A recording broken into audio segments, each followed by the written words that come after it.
estaban ellos. Ya no se acordaban que el varón de Dios había ido a Ocotlán y que de allí de Ocotlán había sacado unas almitas para empezar a formar una iglesia. No, ya se les había olvidado a ellos todo. Ahora ya, hermanos, el principio. Ahora ya el fundamento.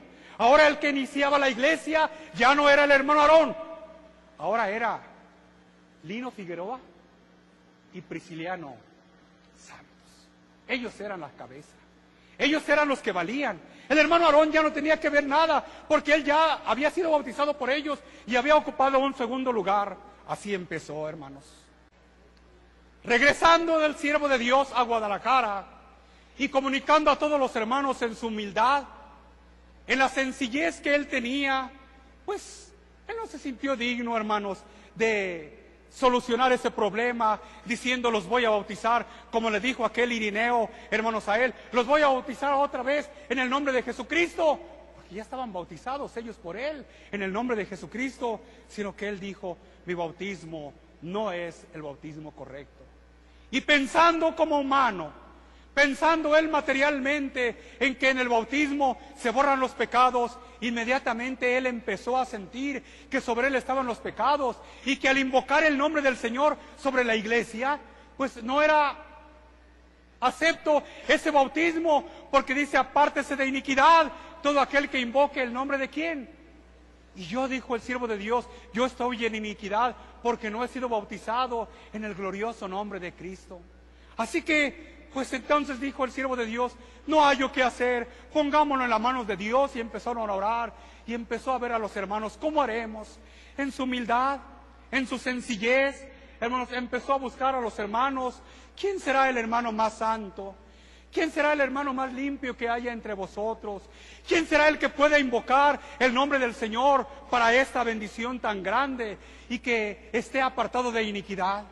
Por allí había dos hermanos hombres que ante el siervo de Dios se habían, hermanos, puesto delante de él y le habían manifestado un deseo de hacer pacto todos los días de su vida, de ser eunucos, como dijo el Señor, por el reino de los cielos, por la iglesia del Señor.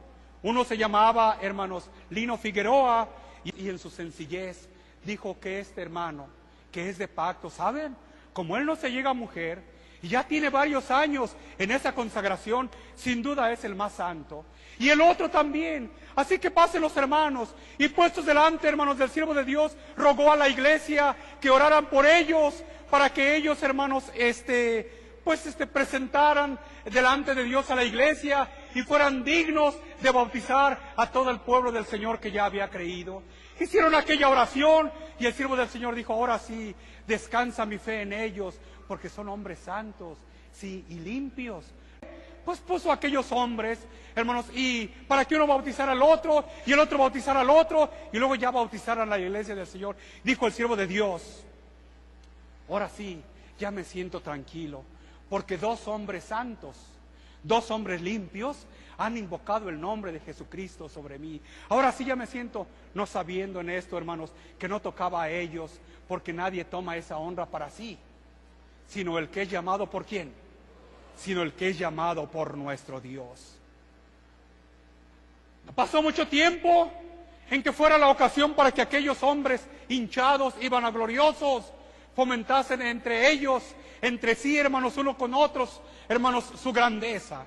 Y somos tan santos como el hermano Aarón, y somos tan dignos como el hermano Aarón, y valemos tanto como él, y aún quizá más. Empezaron ellos a halagarse unos a los otros. ¿Quién bautizó al hermano Aarón? Me bautizó a mí. ¿Quién puso el nombre en sus labios para bajar a las aguas del bautismo al hermano Aarón? Me bautizó a mí. Así que somos iguales. Y ellos entonces se empezaron a hinchar y a envanecer, diciendo, valemos tanto como el hermano Aarón. Y quizás somos superiores que él, porque nosotros tenemos más sabiduría, más entendimiento. Y empezaron ellos, hermanos, a comunicarse entre ellos para unirse y, hermanos, quitar al apóstol del Señor, nuestro hermano Aarón, diciendo que ellos eran superiores a él. Como tenían esa base, como se habían fundamentado, hermanos, en que aquel hombre que era el inicio, o aquellos hombres que eran el inicio de la iglesia, ya no era el hermano Aarón. Ya no se acordaban que el varón de Dios había ido a Ocotlán y que de allí de Ocotlán había sacado unas almitas para empezar a formar una iglesia. No, ya se les había olvidado a ellos todo. Ahora ya, hermanos, el principio. Ahora ya el fundamento. Ahora el que iniciaba la iglesia ya no era el hermano Aarón. Ahora era Lino Figueroa y Prisciliano Santos. Ellos eran las cabezas. Ellos eran los que valían. El hermano Aarón ya no tenía que ver nada, porque él ya había sido bautizado por ellos y había ocupado un segundo lugar. Así empezó, hermanos. Momentos de grande angustia, ¿verdad?, que son trascendentes para la iglesia del Señor, en que se manifestaron aquellos rebeldes, llevándose a aquellos que les dieron oído, hermanos, hermanos, en sus reuniones, hermanos, y juntándose en la Ciudad de México, nomás estaban esperando una oportunidad. Fue por el año de 1942, cuando, hermanos, el siervo de Dios cumplía años, y algunos hermanos que conocieron que en esa fecha el siervo de Dios cumplía años, llegaron, hermanos, a felicitarlos.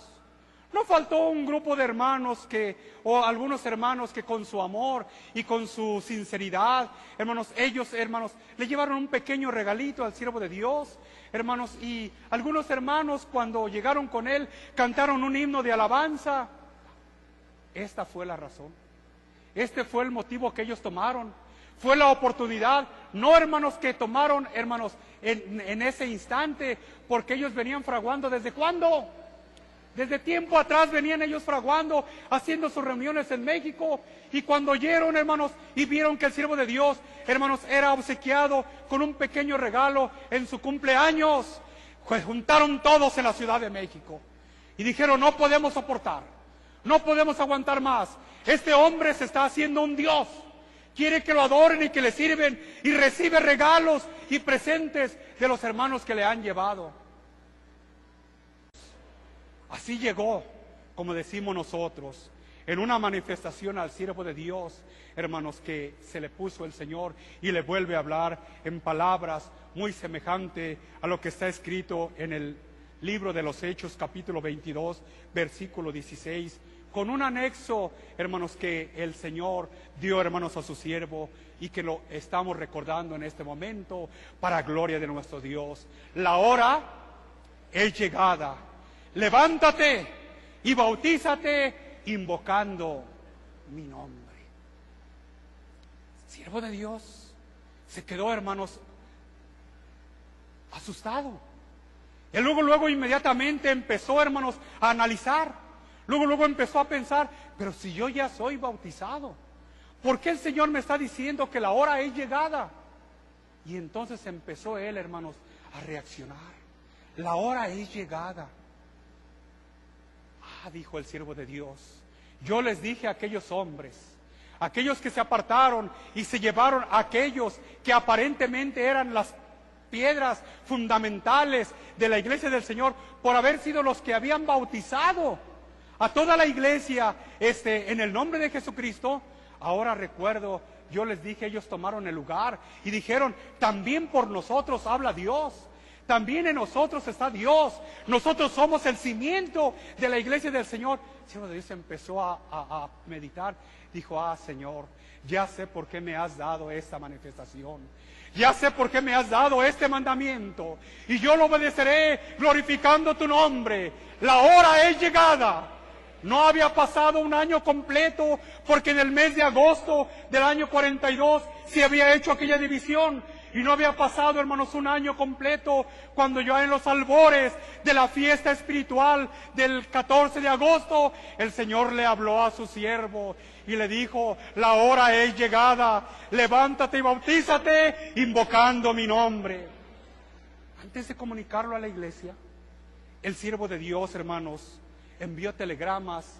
Antes de comunicárselo a la iglesia de Guadalajara, envió telegramas a las demás iglesias que habían permanecido fieles a su ministerio, diciéndoles que se pusieran en oración y en ayuno, para que Dios hablara a sus corazones, porque él había tenido una revelación de Dios, y quería saber si aquella revelación de Dios era de Dios, y para eso solamente con oración y ayuno, y mandó telegramas a las iglesias, hermanos, a prepararlos para que estuvieran en continua consagración, cuando llegó, hermanos, el día feliz en el cual hoy estamos conmemorando este día glorioso.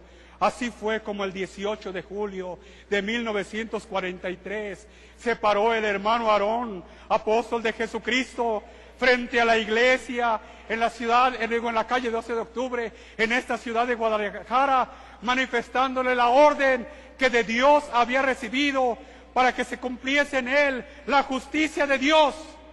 Pues como él, como perito arquitecto, era quien había puesto el fundamento. Pero los hombres no lo habían entendido así, de esa manera. Si nosotros pensamos, si nosotros analizamos un poquitito, hermanos, el siervo de Dios no tenía necesidad. Para le quitar el temor de algunos hermanos, de quienes todavía dudaban. Sí es cierto, pues a mí me bautizó Lino Figueroa. Sí es cierto, pues a mí me bautizó Prisciliano Santos. Pues, pero el siervo de Dios es el siervo de Dios y Él es el que nos va guiando. Para quitar esa incredulidad, quiso el Señor manifestarse en esta obra maravillosa. Bendita gracia de nuestro Dios, que Dios se manifestó. Y los hermanos que hoy presentes están con nosotros, hermanos, fueron testigos. Se levantaron y aprobaron, hermanos, ante nuestro Dios, con una, hermanos, palabra de fe, un juramento espiritual. Suyo somos, oh varón de Dios, y contigo estamos, siervo del Señor. En ese instante levantaron sus manos, hoy están con nosotros.